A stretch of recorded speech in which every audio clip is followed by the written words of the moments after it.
आप देख रहे हैं उत्तराखंड की आवाज़। नगर पंचायत चमियाला क्षेत्र में दुखद हादसा। पानी लेने गए युवक की घर आते समय मौत। आपको बताते चले, नगर पंचायत चमियाला क्षेत्र अंतर्गत शिरकोट गदेरे में सुबह सुबह एक दुखद दुर्घटना घटी, जिसमें घाटी का एक युवा साथी सबसे बिछड़ गया। आपको बताते चले, मृतक का नाम धनवीर चमियाल, जो कि राजगांव के रहने वाले हैं। वह सुबह साफ पानी की तलाश में शिरकोट गदेरे में गए थे, जब वह एक दुर्घटना का शिकार हुए। वहीं बताते चले, उनके परिवार में उनके पिताजी और उनके बड़े भाई की पहले ही मौत हो चुकी है और वह परिवार के एकमात्र कमाऊ और पुरुष सदस्य थे। वहीं इस दुर्घटना के बाद पूरे चमियाला क्षेत्र, पूरे केमर घाटी में शोक की लहर दौड़ पड़ी। जैसे ही लोगों को पता चला, लोग औने पौने दौड़ते हुए सामुदायिक स्वास्थ्य केंद्र बेलेश्वर पहुंचे।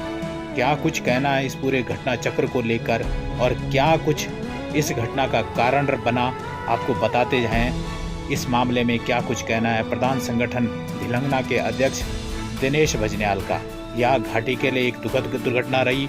वहीं एक हंसता खेलता परिवार उजड़ गया, एक बच्चा अनाथ हो गया और पूरे परिवार पर मुसीबतों का पहाड़ टूट पड़ा। आज पूरी घाटी में शोक की लहर दौड़ पड़ी है। चमियाला घाटी में शोक की लहर है। वहीं आपको बताते चलें, इस पूरे मामले में प्रधान संगठन के अध्यक्ष दिनेश भजन्याल ने जल सप्लाई करने वाले विभागों को आड़े हाथों लिया है और उन्होंने कहना है कि क्षेत्र में शुद्ध पीने के पानी का भारी संकट कई सालों से, कई समय से है।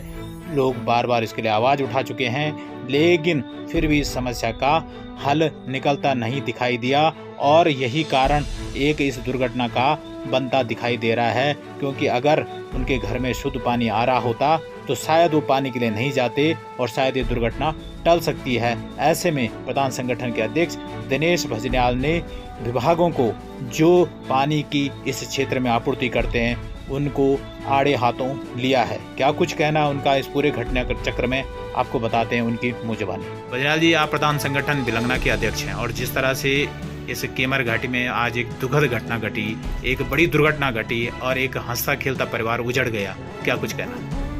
देखिए, जैसे इस घटना की खबर हमें मिली है, हम तत्काल अस्पताल पहुंचे हैं और बहुत दुख हुआ। और सबसे बड़ा दुख तो मैं आज कहना चाहूँगा कि वो ऐसा परिवार का इकलौता एक कमाने वाला युवा था।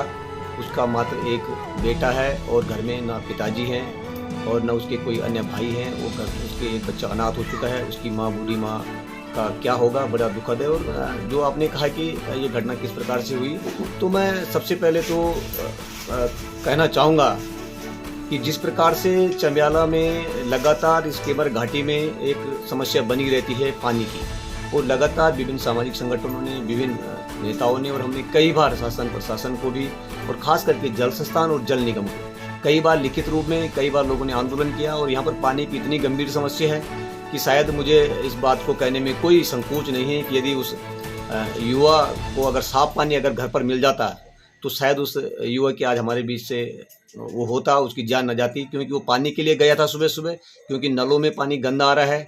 वो लगातार क्षेत्रवासी जो हैं जल संस्थान और जल निगम को, तो मैं सीधा खुले शब्दों में कहना चाहूँगा, उसकी आत्मा को शांति मिले, भगवान से प्रार्थना करता हूँ।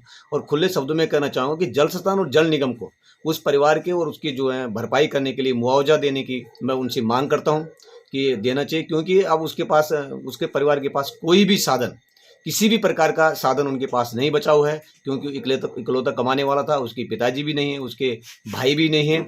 और जब मैं उस घटनास्थल पर गया तो देखा हॉस्पिटल में, तो उनका पोस्टमार्टम भी हो गया है और सारी जितनी भी चीज़ें हैं हो गए। और उनका आज शाम के समय दाह संस्कार भी कर लिया गया है।